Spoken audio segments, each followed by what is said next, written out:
Assalamualaikum warahmatullahi wabarakatuh. Pada kali ini kita berjumpa dalam materi tentang beberapa sungai yang ada di Kota Medan, yaitu Provinsi Sumatera Utara.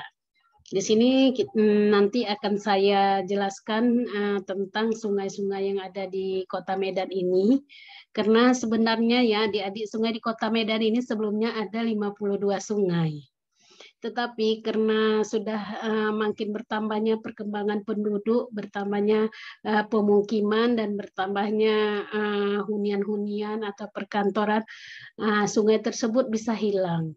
Kenapa hilang? Ada mungkin salah satunya sebab pembangunan, kedua sebab sedimen, sehingga terjadilah kehilangan sungai tersebut. Sehingga tinggal ada beberapa sungai yang ada di Kota Medan.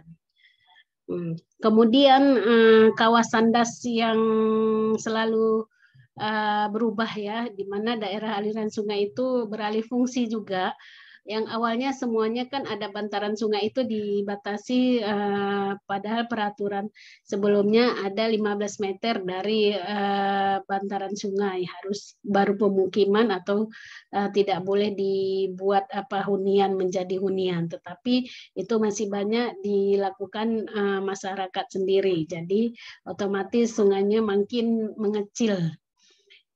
Sebenarnya begini ya, perlunya sanksi ya, sanksi yang tegas dari Pemda setempat, di mana sanksinya itu misalnya membuang sampah sembarangan atau membangun perumahan atau pemukiman, dan kerusakan yang ada yang pengaruh daripada sungai tersebut yang di sekitarnya di tempat di masyarakat atau yang berwenang. Kemudian sebenarnya kalaupun misalnya ada mau dibangun, tapi harus tahu mendalikannya bagaimana. Masyarakat tersebut harus turun tangan dan sesuai juga mengikuti anjuran atau pemerintah daerah setempat, sehingga sungai itu tidak terganggu. Sesuai dengan nomor 1 tadi, pada tahun 2014 itu peraturan daerah Provinsi Sumatera Utara. Sebenarnya kemudian untuk mengatasinya itu kan paling tidak supaya jangan terjadi banjir. Ini sering terjadi banjir ya, selalu terjadi banjir. Dalam bulan ini saja sudah 2 kali banjir ya, sampai 1,5 meter, dan kemudian itu banyak kerusakan-kerusakan dan kerugian-kerugian akibat banjir tersebut.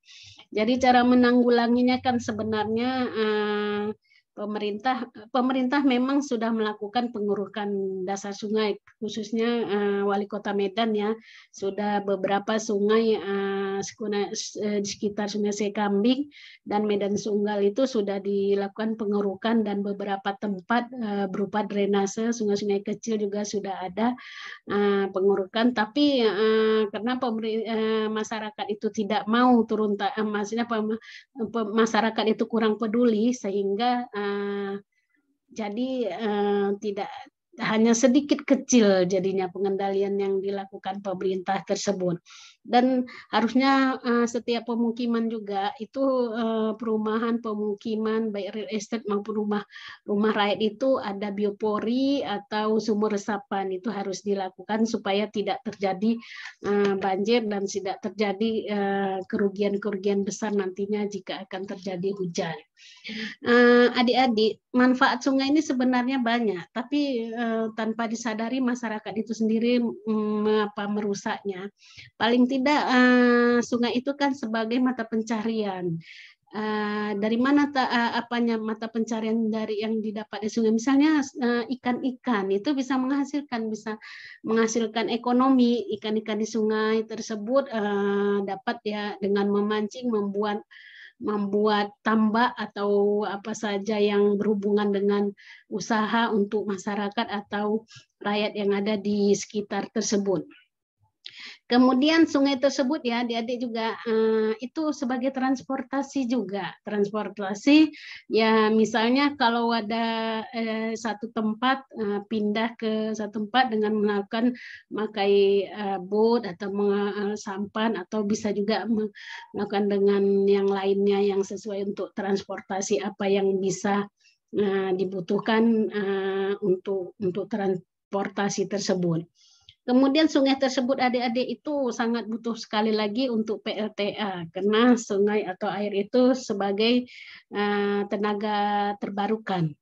Untuk penelitian-penelitian yang sering lakukan itu seperti saya ada beberapa penelitian di sungai, ya Sungai Belawan, Sungai Deli, dan Sungai Asahan itu sepertinya sudah dijajaki ya.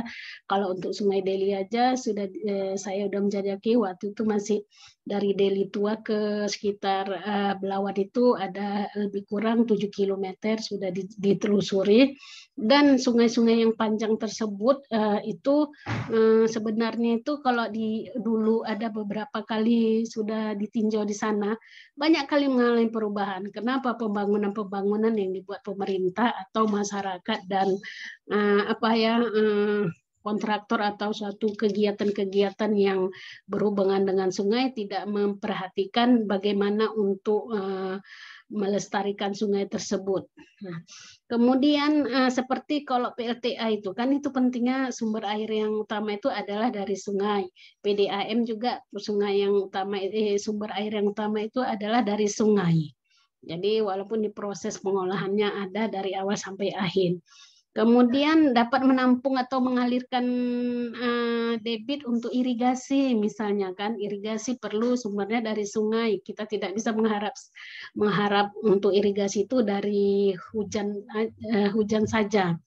Kemudian juga sekarang ini tempat rekreasi itu yang dicari orang cari masyarakat itu adalah sungai karena sudah jenuh ya di kota, maka pergilah ke daerah-daerah yang ada airnya atau ada sungainya. Kemudian sumber air kehidupan juga yang mana di situ dibutuhkan air bersih. Bagaimana pengolahan air bersih kan? Jadi proses pengolahan limbahnya, pengolahan air sungai itu kan air yang paling kotor sumber air yang paling kotor ya itu adalah air sungai. Banyak yang diantaranya pada sungai-sungai. Nah, saya akan menunjukkan nanti sungai yang ini, maksudnya beberapa sungai yang ada di Kota Medan. Kita akan melihat ya.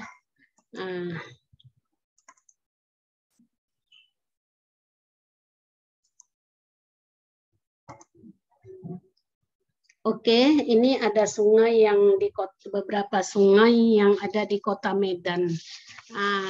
Misalnya Sungai Belawan, Sungai Debera, Sungai Sekambing, Sungai Putih, Sungai Babura, Sungai Deli, Sungai Sulang Saling, Sungai Kera. Jadi sungai yang ada sebenarnya banyak, tapi ini hanya bagian yang termasuk dalam bermasalah setiap terjadi banjir, setiap terjadi hujan dengan intensitas sedang saja sudah mulai airnya melimpah atau terjadi banjir. Nah, kemudian yang pertama tadi Sungai Belawan, ya, di mana Sungai Belawan ini merupakan salah satu sungai di Provinsi Sumatera Utara yang melintasi Kabupaten Deli Serdang dan Kota Medan. Sungai Belawan saat ini dimanfaatkan untuk aktivitas perkebunan, pertanian, perindustrian, dan peternakan. Juga Sungai Belawan ini dimanfaatkan juga untuk MCK, mandi, cuci WC atau kakus. Juga perhotelan, rumah sakit juga di Sungai Belawan ini airnya ini sangat dimanfaatkan.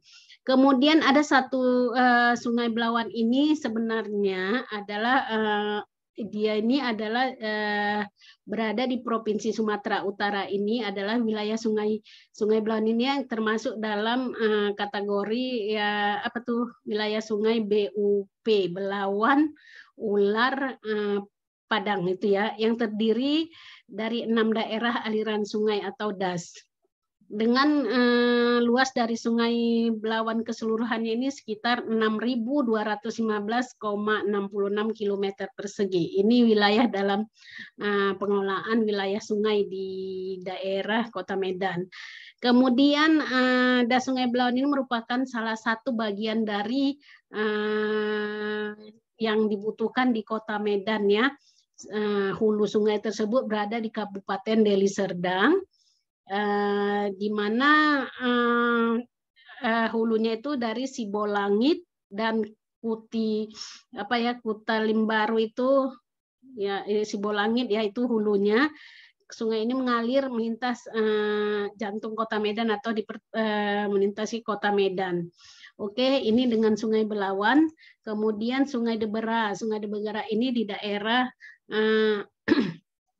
pintu air 4 ini ya. Kalau kita lihat ini sungai ini lebih berat juga ya kotorannya atau banyak sampah-sampah sedimen dan tapi masih ada yang bisa diairi ya. Ini termasuk juga pernah saya telusuri. Oke, kemudian ini Sungai Sekambing. Sungai Sekambing ini pun bisa juga untuk mandi-mandi masih bisa dan tapi ada juga yang lebih parah sampah-sampahnya itu ya masih menumpuk. Sepertinya sungai yang ada di Kota Medan ini semuanya berfungsi untuk sampah walaupun pemerintah sudah melakukan pengerukan. Kemudian Sungai Putih. Nah, ini Sungai Putih ini baru ya dilakukan apa ya pengendalian banjir dengan pengerukan sungai oleh Pemda setempat dan sebenarnya Sungai Putih ini pun ada kisahnya juga kenapa Sungai Putih dikatakan Sungai Putih mungkin dulu ada ular putih gitu ya. Oke, Sungai Babura. Ini Sungai Babura ini pernah juga terjadi banjir sampai beberapa rumah tenggelam dan ada juga yang makan korban. Oke, kemudian Sungai Deli. Sungai Deli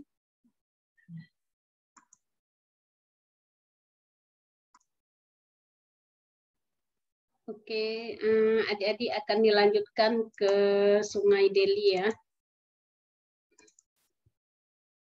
Oke, Sungai Deli ini luas hutannya saja ya sekitar 3.655 hektar atau sekitar 7,59% dari 48.162 hektar itu ya area Das Deli. Jadi pada Sungai Deli ini sebenarnya dulu panjangnya waktu tahun berapa? 74 km dan sekarang 73 km. Jadi bisa panjang mengecil ya dari hulu ke hilir. Kemudian Das Deli ini pun lebarnya awalnya sampai lebarnya sekitar 10 meter, sekarang sekitar 5,58 meter.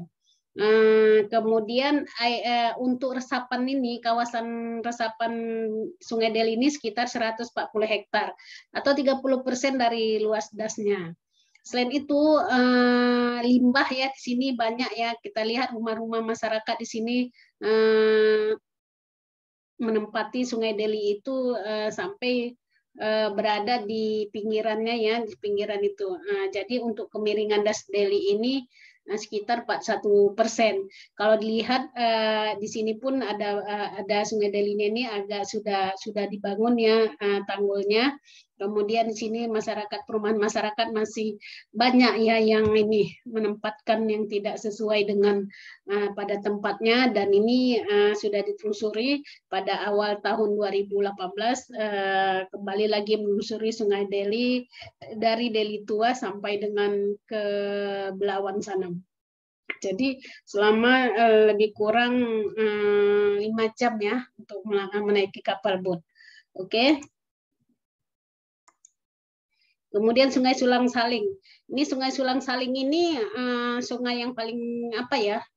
Kalau dilihat paling banyak ya kotoran sampah-sampahnya karena di sini pun ada jembatan jadi masyarakat membuang sampah sembarangan sehingga merusak ya sungai dan mempengaruhi pencemaran daripada sungai tersebut.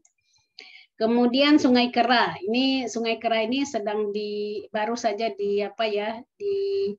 diadakan pengerukan oleh Pemda setempat di mana Sungai Kera yang berada pada kecamatan ini ya, Kecamatan Medan Perjuangan menambah tingkat kerentanan. Ini awalnya memang banyak kali sedimen karena sungai ini sering disebut dengan sungai Parit Busuk. Kemudian pemerintah setempat membersihkan sungai-sungai ini Pemda atau ini APRI kita lihat ya petugas-petugas membersihkan Sungai Kera ini ya begitu banyak ya limbah-limbahnya di sini di daerah sekitar Perjuangan. Jadi kita lihat.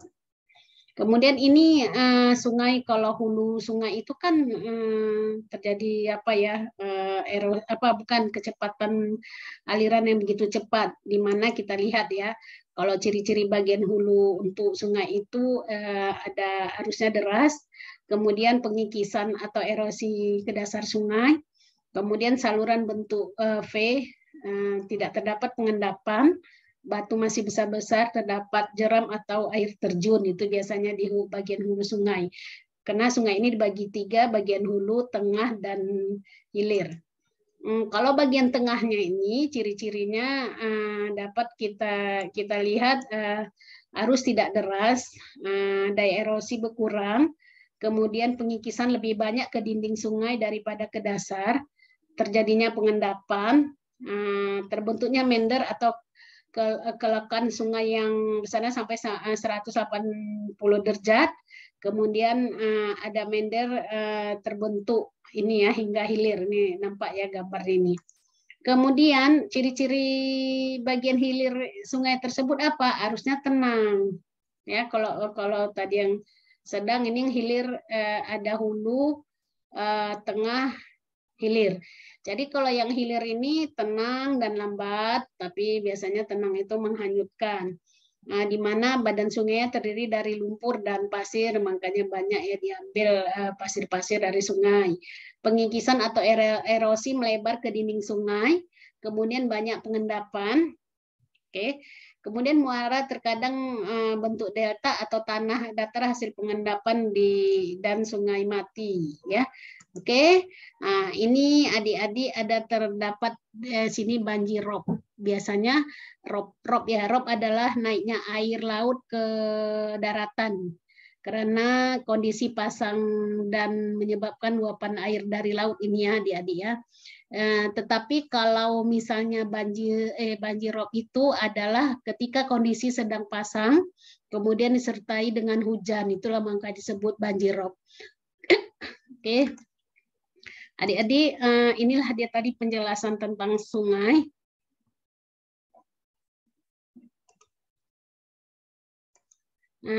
Sekarang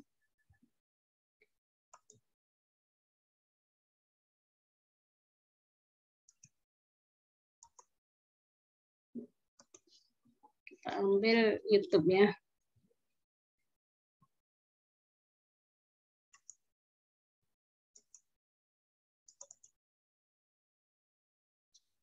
Ini kita lihat kejadian yang baru-barusan ini ya, beberapa hari yang lalu nih terjadi banjir ya, sepertinya kena di Kota Medan. Bisa adik-adik lihat ya.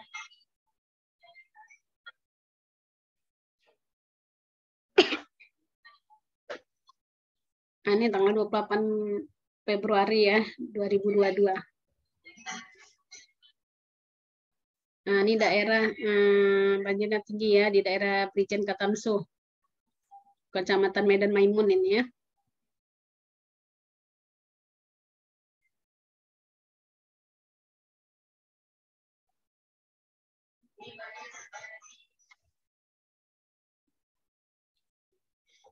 Ini kejadian banjir ini jam 19 ya. Memang kalau terjadi banjir yang tinggi itu biasa hujan tinggi itu malam.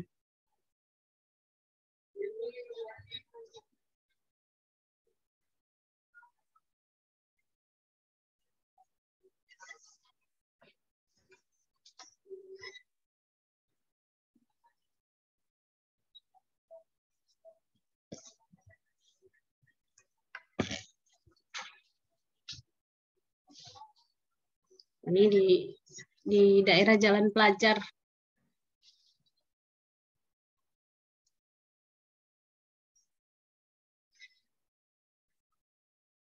Tingginya sampai 1,5 meter ini ya.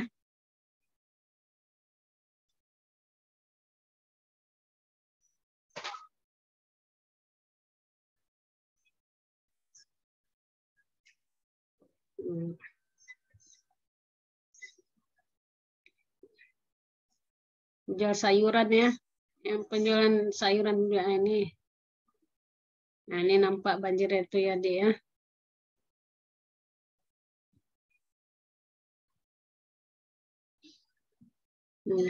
Ini di Brayan, Jalan Brayan. Jadi ke beberapa sungai yang ditampilkan tadi itu ini sudah termasuk di dalamnya ya, yang sekitar Kota Medan ini diambil.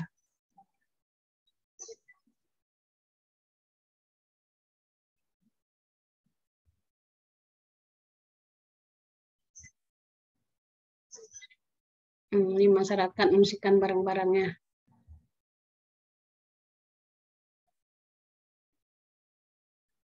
Oke, adik-adik sudah dilihat tadi tayangannya yang terjadi itu sekitar tanggal 28 Februari 2002 itu sepertinya seluruh Kota Medan terkena banjir. Itu baru kali ini, tapi sebelumnya tanggal 22 pun sudah terjadi banjir di Kecamatan Medan Sunggal. Jadi hanya singkat saja yang saya sampaikan kali ini tentang beberapa sungai yang ada di Kota Medan dan bagaimana penanggulangannya. Jadi perlu juga pertanyaan yang perlu kita diskusikan nantinya. Mudah-mudahan nanti ada solusinya bagaimana DAS itu kawasan DAS itu sudah berfungsi alih kalau bisa ikuti peraturan-peraturan yang ada. Itu yang pertama. Kemudian yang kedua perlunya juga sanksi nanti ya, sanksi yang tegas bagi pihak yang melanggar. Nah, jadi itu kalau bisa diberilah sanksi. Nah, atau kesadaran masyarakat itu bagaimana ini nanti akan dibicarakan atau didiskusikan. Kemudian peraturan Perda yang 2014 itu ikutilah panduan-panduan yang ada. Jadi terakhir bagaimana kita mengatasi kerusakan das ini perlu pengelolaan apa saja, maka untuk ini nanti akan kita serahkan atau perlu dengan instansi terkait berdiskusi mengadakan FGD. Demikianlah penyampaian materi saya tentang beberapa sungai yang ada di Kota Medan. Mudah-mudahan ada manfaatnya. Jangan lupa di like and di subscribe. Terima kasih. Assalamualaikum warahmatullahi wabarakatuh.